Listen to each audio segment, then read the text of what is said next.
Horacio no importa dónde lo llamen. Horacio yo me lo he encontrado, darle lejano, remoto, con una persona que está por ahí dando instrucción, compartiendo su conocimiento y de una manera desinteresada, por vocación. No he oído a nadie que haya dicho que Horacio ha cobrado por hacer tal o cual entrenamiento, una cosa fuera de serie. Pues nosotros nos apoya aquí en la residencia, pero también desde la sociedad de atención prehospitalaria, desde la sociedad de emergenciología. Horacio viene apoyando a todas las escuelas de emergenciología en San Pedro de Macorís, en Santiago, en Puerto Plata, donde quiera que haya una escuela. La sociedad lo ha contactado y lo ha coordinado para que él vaya a hacer estos entrenamientos. También la prehospitalaria. En la universidad también me colabora con la carrera de técnico superior en atención prehospitalaria, desde el MAYA de la universidad y desde el centro de simulación. Él hace en cada cuatrimestre hacemos un espacio para que él vaya a trabajar con ese equipo de estudiantes de atención prehospitalaria. De manera que yo siento un profundo agradecimiento por la colaboración que Horacio hace, no solo a ustedes aquí en la residencia, sino por el apoyo que nos dio en la sociedad, también cuando yo fui presidente de la sociedad, y el apoyo que nos brinda en la universidad. Y decir a las instituciones de emergencia, a la Cruz Roja, a la Defensa Civil, a los bomberos, a los grupos de rescates independientes, a las Fuerzas Armadas, es una persona que se ha consagrado para difundir la prehospitalaria a todos los niveles. De manera, Horacio, que en algún momento la sociedad, el país tendrá que reconocer ese esfuerzo que tú haces.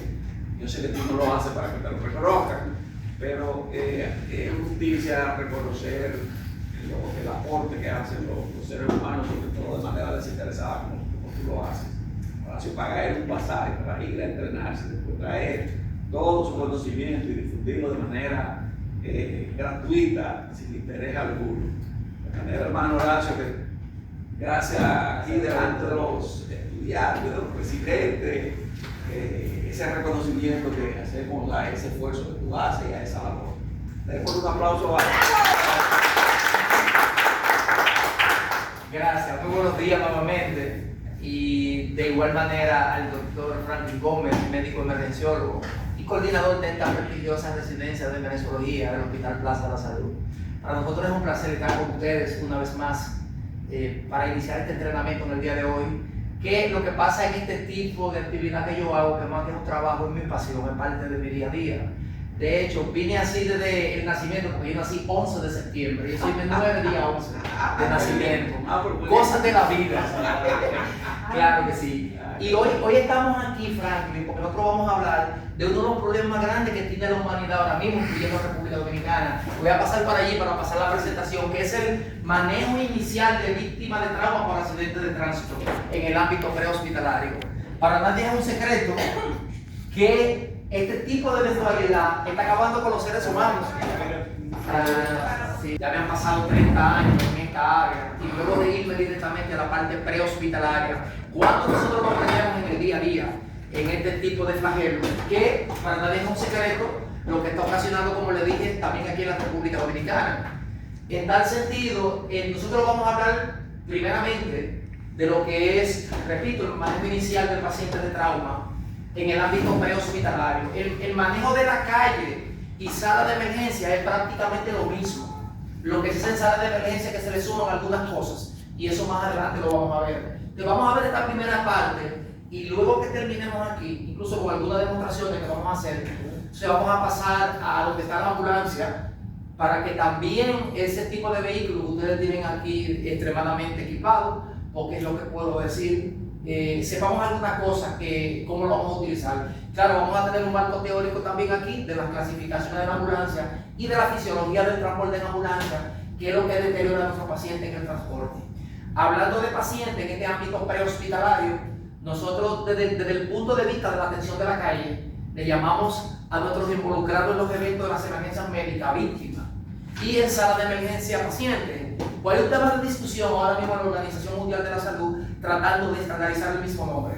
De que a ambos sectores, como quiera, se le llame paciente. De hecho, los últimos libros y las últimas guías que están saliendo en el manejo de víctimas de trauma en la calle, como quiera se le está llamando paciente. Pero víctima en la calle, paciente adentro, aunque como quiera se está tratando de estandarizar este tipo de nombre. Para nadie es un secreto que las víctimas mal manejadas en la calle, en los accidentes de tránsito, lo que van a provocar es lesión permanente, o cuando lleguen a sala de emergencia ya sea irrecuperable totalmente esta persona. Para nosotros lo que hacemos en la área es bastante importante tener un vínculo y una muy buena comunicación con el médico de emergencias por múltiples razones. Lo primero es que desde la historia y desde la creación de la atención prehospitalaria viene como apéndice de la medicina de emergencia. En pocas palabras, ¿quiénes crean las guías en atención prehospitalaria? ¿Quiénes fiscalizan en diferentes partes del mundo la atención prehospitalaria? El médico de emergencias. O sea, para mí es un placer que ustedes sean los jefes de nosotros, los paramédicos, los que hacemos la atención de la calle. ¿Y qué es lo que nosotros hacemos? Lo que ustedes dicen que hagamos en las guías, que se revisan cada cierto tiempo, porque como ustedes sabrán, la medicina es una ciencia basada en evidencia. Hay muchas cosas que se actualizan, en trauma hay muchas cosas que han cambiado. No se parece nada cuando yo comencé eso hace 30 años. Igual la reanimación. Todo es un proceso de cambio. Y vamos a ver qué dicen las guías en trauma desde la atención prehospitalaria, octava, novena y 10ª edición de los capítulos de trauma, como el más famoso a nivel mundial, PHTLS, ITLS, y la guía actual del capítulo ATLS, que es la atención del paciente de trauma justamente en sala de emergencia. Entonces, por favor, me da la próxima. Le dije que desde el inicio que los accidentes de tránsito están provocando muertes en el mundo entero. Y miren justamente lo que dice la Organización Mundial de la Salud, que el año pasado, porque todavía este año no ha cerrado, cierra el 31 de diciembre a las 12 de la noche, y en el año 2023 dice la Organización Mundial de la Salud que 2.425.430 personas, es decir, casi 2,5 millones de personas murieron en el mundo por accidentes de tránsito. Cuando uno escucha hablar de 2,5 millones de personas aproximadamente, uno dice, ¿pero cómo va a ser? ¿Fue que tiraron una bomba atómica en ese lugar? No, para nadie es un secreto lo que está pasando a nivel mundial, y más cuando vemos imágenes parecidas a esta, que se dan desde la República Dominicana, pero de igual u otra forma, cuando uno visita diferentes partes del mundo y uno hace algún tipo de entrevista con lo que hacen atención prehospitalaria o intrahospitalaria, es que aquí en mi país se han incrementado en un tanto por ciento. Entonces, para nadie es un secreto lo que está pasando a nivel, por favor, a nivel mundial. Pero si nos vamos a la República Dominicana, que es donde estamos viviendo nosotros, en un pedazo de isla, porque ni siquiera que fuéramos un continente, lo mismo va a pasar. ¿Qué dice ahí? Lo mismo. Según la Organización Mundial de la Salud, la República Dominicana encabeza la lista de muertes por accidentes de tránsito a nivel mundial, con un promedio de 64.6 por cada 100.000 habitantes. Eso quiere decir que aquí en República Dominicana diariamente mueren de 5 a 7 personas por accidentes de tránsito. Pero estamos hablando en condiciones normales. No estamos hablando de fines de semana largos, a lo que ustedes se van a enfrentar ahora, y yo también como bombero, al tema de las Navidades y la Semana Santa. Digan ustedes que tengo 30 años viendo el despalotadero todo el tiempo. Entonces este es un problema grande que tenemos en República Dominicana. Pero ¿saben lo grande del caso? Que el año pasado cerramos con 2.935 fallecidos. Pero miren lo que dice el Hospital Neras, ahora mismo. El año no ha cerrado y va a más de 3.000 fallecidos por accidentes de tránsito. Y el año no ha cerrado todavía. Eso quiere decir que cuando cierre el año fiscal en este tipo de temas, vamos a sobrepasar los límites. Y uno dice, ¿por qué está pasando? Porque cada rato se está concientizando. De vez en cuando sale un anuncio que sea en la televisión, en las redes sociales. Esto está acabando con el mundo, señores. Y sobre todo en la República Dominicana, porque el Servicio Nacional de Salud se queja que el 60% de su presupuesto lo destina exclusivamente al manejo de pacientes por accidentes de tránsito. Es decir, que este tipo de flagelo se está llevando el presupuesto de todo tipo de atención. Lo peor del caso es que, según las investigaciones, que la mayoría de los fallecidos son en edades comprendidas entre 16 a 35 y 40 años de edad. Estamos perdiendo la juventud para comenzar.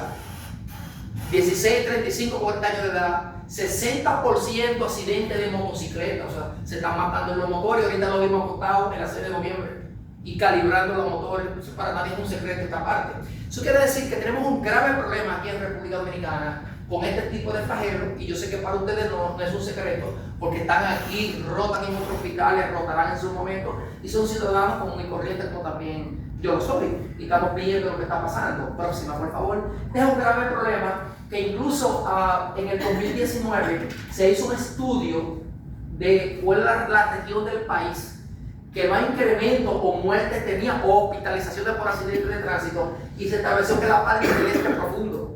Por eso vemos en parte de los titulares de los periódicos que dicen que las 3 vías que comunican hasta Bávaro Punta Cana se han convertido en ruta de la muerte. Si cuando uno transita por ahí y uno ve esa cantidad de autobuses que se desplazan por ahí, con un conductor que a veces no durmió correctamente para agarrar un volante de un vehículo, se da una bomba de tiempo en el camino. Entonces, este es un grave problema que nosotros tenemos en nuestro país. Y les repito, así como todo el mundo ahora se va a preparar para las Navidades disfrutar con su familia, unos van a comer, otros van a tomar, nosotros nos preparamos para atender lamentablemente a los ciudadanos, porque sabemos que en muchas ocasiones esto aumenta en casi más un 60 o un 70%. Próxima, por favor. Pero ¿qué pasa? Las agencias internacionales que invierten, que se dedican, que escudriñan el porqué de los accidentes de tránsito, han determinado que los mismos se deben a dos grandes factores. Uno es el factor humano, el otro es el factor mecánico. ¿Y por qué no? Le pudiéramos también agregar el factor climático. Si nos vamos al factor humano, un conductor, que era lo que les decía anteriormente, cansado, con sueño y agotado, es una bomba de tiempo en el camino. Porque yo he respondido a accidentes de tránsito, que el carro tenga unos matorrales. ¿Cómo ese tipo llegó hasta ahí? Y uno en la evaluación, manejo y transporte, y en la entrevista con la víctima, uno le pregunta, ¿qué fue lo que te pasó? ¿Tú recuerdas? Y me dice, lo único que yo recuerdo es que yo me dormí con los ojos abiertos. No sé lo que me pasó. Yo tengo 12 horas trabajando, 14 horas. Y cuando uno escucha decir eso, en varias ocasiones me lo han dicho, que me dormí con los ojos abiertos por el agotamiento, entonces nos estamos dando cuenta que este es un grave problema que tenemos nosotros en nuestro país. No conducir esos vehículos a cierta hora, sin haber descansado. ¿Qué es lo que va a pasar? Que cuando el agotamiento agarre a uno, y eso a veces nos pasa, podemos estar sentados neutral y de un momento a otro usted se durmió, porque usted está cansado, agotado, y no es fácil. El uso del celular conduciendo los vehículos, que prácticamente es una violación que todos lo hacemos, indiscutiblemente. ¿Cuál es el principal problema aquí? Y está lógico de calcular por las leyes de física. Que un vehículo que va a 80 km por hora, 100 km por hora, un segundo, 2 segundos que usted baje la cabeza para mirar un mini mensaje, usted sabe en 2 segundos la cantidad de metros que se avanza a 100 km por hora. Ya muchas veces cuando usted viene a subir la cabeza, el impacto es irreversible. De hecho, he respondido a accidentes de tránsito que en el abordaje y accesamiento inicial de la escena he escuchado decir a los curiosos que están ahí, los típicos averiguados, es que venía hablando por el teléfono. Y ya uno coge eso como factor que provocó el accidente de tránsito, de que ese individuo aparentemente, por lo que la gente decía, venía utilizando el teléfono en este caso. Entonces, demostrado está que el uso del teléfono conduciendo vehículos ha de provocar también accidentes de tránsito. Si hablamos del consumo de bebidas alcohólicas, digan ustedes, o sea, la cantidad de accidentes que yo he respondido en Semana Santa, Navidades, fines de semana largo, que uno en la extracción de la víctima ahí se siente el típico olor a que se estaba consumiendo mucho alcohol, ya sea porque la víctima lo pide a través de los efectos aerosoles, o porque dentro del vehículo tuve las botellas que están volteadas por el mismo caso. Entonces, bebidas alcohólicas, uso de teléfono, celulares, es parte de lo que estas agencias han rotulado que provocan los accidentes de tránsito y que se están incrementando en diferentes partes del mundo. Si nos vamos al factor mecánico, un vehículo que no tenga buenos neumáticos, buenas gomas, buenos frenos, en el momento de la colisión, lamentablemente no hay donde frenar. Y en muchos casos, esos neumáticos en mala calidad van a provocar estallido y que finalmente el vehículo también se pueda volcar en este aspecto. El factor climático, hay lugares por ahí, pueblos, que hay mucha neblina o neblina densa. Y cuando el vehículo va por ahí a 100 km por hora y se le cruzó algo de un momento a otro, a veces es muy tarde ya cuando tú alcanzas a ver el objeto que se cruzó. Y ha de provocar accidentes de tránsito, mucha lluvia. Y así podemos hablar también de los factores topográficos, esas carreteras que tienen mucha curva, no tienen muy buenas señalizaciones. Todos estos problemas están incrementando los accidentes de tránsito. Y yo sé que para ustedes, para nosotros que recorremos el país, esto no es nada extraño lo que se está mencionando en este momento. Entendiendo ya y habiendo escuchado cómo andan las estadísticas a nivel mundial y sobre todo en nuestro país de los accidentes de tránsito, y habiendo escuchado ya cuáles son parte de los factores que provocan lo mismo, la pregunta sería ahora, ¿y qué nosotros vamos a hacer en el momento que usted responda a un accidente de tránsito? Y cuando yo hablo de responder, aunque ustedes se están formando aquí como médicos de emergencias, pero hay muchos emergenciólogos que trabajan en la atención prehospitalaria o coordinan servicios de atención prehospitalaria y saben del tema o tienen que manejar el tema. Porque actualmente yo trabajo, yo soy el encargado de las ambulancias de la escolta del presidente, o sea, trabajo como paramédico en el anillo presidencial y estoy a cargo de las ambulancias. Mi jefa, que es una compañera también del doctor Franklin Gómez, la doctora Rina Ortiz, Rina es médico emergenciólogo y a Rina le fascina la atención prehospitalaria en este caso, y posiblemente todo el que está aquí va a trabajar sala de emergencia, pero algunos van a coordinar desde el 911, desde cualquier lugar, servicio de atención prehospitalaria. Pero ¿por qué no? Para el ciudadano, el médico, el paramédico, el enfermero, el camillero, quien sea, estamos en servicio 24 horas. Y un día usted va por un lugar y un accidente de tránsito y la gente lo reconoce a usted como médico. Usted dice, mira, un accidente. Y no le va a decir que no, yo no estoy de servicio. Yo no estoy en el hospital, porque la gente no entiende eso. La gente entiende que nosotros estamos para resolver el problema 24 horas, con y sin equipo. Con y sin equipo. Porque tenemos que trabajar a veces las dos vertientes. Yo conozco muchas férulas de titanio modernas, pero hace 5 días me tocó inmovilizar a alguien en la calle con cartón y tira, porque era lo que yo tenía y mis habilidades vienen desde ahí. No es lo correcto en un mundo desarrollado, pero finalmente hay que resolver, porque la gente quiere que tú la resuelvas. Entonces, me da la próxima, por favor. Cuando hablamos de pacientes de trauma desde la calle a sala de emergencia y de sala de emergencia a cuidado crítico o a quirófano, hablamos de la cinemática del trauma, que ya el nombre cambió a partir de la 10ª edición de PHTLS, que es uno de los cursos más famosos en atención prehospitalaria, porque es un curso de la NINT, de la NINT, que invierte muchos recursos en investigaciones y que tiene un comité de trauma que lo apoya el Colegio Americano de Cirujanos. Le han cambiado el nombre por física del trauma. Pero a mí, que me gusta bastante este capítulo, sí puedo entender por qué el término cambió. De hecho, cada vez que uno charla este tipo de presentaciones, uno se da cuenta que aquí intervienen mucho las leyes de física, y por eso obviamente en su momento tenían que cambiar, y ya ha cambiado. ¿Qué es la cinemática del trauma? Finalmente, la física del trauma es el proceso de analizar un accidente para determinar las fuerzas involucradas allí. Ya de que me hablan de fuerza, me voy a física, y me estamos hablando ¿de qué? De la energía cinética, la energía del movimiento, para determinar alguna lesión que se pudo provocar, que se conoce como trauma. Hay una ley en física muy aplicada aquí, que va desde la calle a sala de emergencia. Y esa ley de física no falla, y lo vemos en los accidentes de tránsito. La energía no se crea ni se destruye, sino que se transforma. ¿En qué se transforma? En lesiones para los que van dentro del vehículo. Cuando esos metales se doblan por alta velocidad, ¿ustedes saben la cantidad de energía que se libera ahí adentro? Y esa cantidad de energía liberada ahí adentro es la que provoca muchas veces trauma en los ocupantes que están ahí adentro. De por ende, ahora mismo los vehículos modernos traen la configuración, hay algunas personas que no lo van a entender, que en el momento de la colisión botan los pedazos, por el motor por un lado, esto por el otro, el guardafango por el otro lado. Hay muchas personas que están diciendo que ya los vehículos no lo están construyendo con la misma consistencia, pero no, eso es para disipar la energía, para que no se acumule y que las lesiones sean mayores en este caso, no tanto el chasis, que así se va a mantener, pero todos esos accesorios que están por los lados, que son los que incrementan y que se han demostrado en los laboratorios, que son los que provocan la mayor liberación de energía, todo eso sale por un lado específicamente para eso, para acumular menos energía y tener menos problemas. Entonces, ¿qué es lo importante de esto? Que si yo manejo una víctima en la calle, es importante que desde la escena, transporte y hospital, yo describa correctamente todo lo que yo encontré en el escenario. Por eso me habla de análisis de la escena, de analizar el accidente. Y cuando yo hablo de analizar, no significa que yo voy a llegar al vehículo colisionado y voy a agarrar un papel o una mascota y voy a comenzar a anotar. No nos referimos a eso. Aquí lo que nos estamos refiriendo es que desde que yo voy llegando en mi vehículo y alcanzo a ver la zona de impacto, ya voy generando posibles traumas. ¿Por qué? Porque aquí vamos a ver que dependiendo del impacto, muchas veces la lesión es la víctima.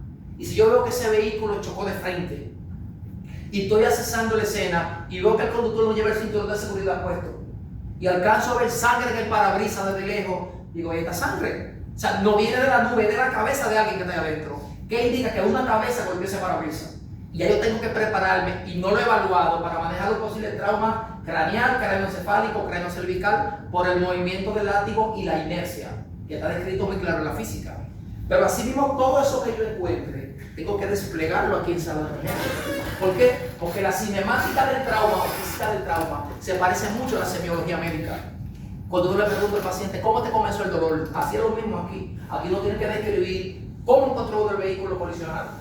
Si la colisión fue boca arriba, boca abajo, de lado, posterior, si llevaba cinturón de seguridad, porque esa data nos puede llevar, y a ustedes les puede llevar ya al diagnóstico final.